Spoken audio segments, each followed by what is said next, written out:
দিনটা ছিল খুবই স্পেশাল। প্রথমত ছিল ক্রিসমাস, দ্বিতীয়ত ছিল সিমির আইবুড়ো ভাত। 25শে ডিসেম্বর ওরা আমাদের বাড়িতে এসেছিল, আর আমরা ছোট্ট করে একটা আয়োজন করেছিলাম ওর আইবুড়ো ভাতের।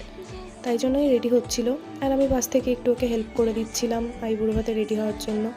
পুরোটাই আনপ্ল্যান্ড ছিল, হঠাৎ করেই প্ল্যানটা করেছিলাম। তো রেডি হচ্ছিল, আর আমি পাশে এসে কি বকবক করছিলাম জানি না। ও সেরকম কিছুই সাজগোজ জিনিস নিয়ে আসেনি, আমার থেকে নিয়েই সাজলো। আর দেন এখানে একটু সাজুগুজু করছিল, কানের পরছিল। তারপর যাচ্ছিলাম, আমার দিদা ওকে খুব সুন্দর দেখতে লাগছিল সেই কথাই বলছিল। তারপর ও বসলো আইবুড়ো ভাতে। ও টিপ পরতে ভুলে গেছিলো, ওই জন্য টিপটা পরিয়ে দিচ্ছিলাম। আর এখানে শোনো অদীপ্ত কি বলছে। তারপর সবাই একটু করে ওকে খাওয়াচ্ছে, মৌলিও খাইয়ে দিচ্ছিল ওকে একটু। তারপর একটু আদর করে দিল।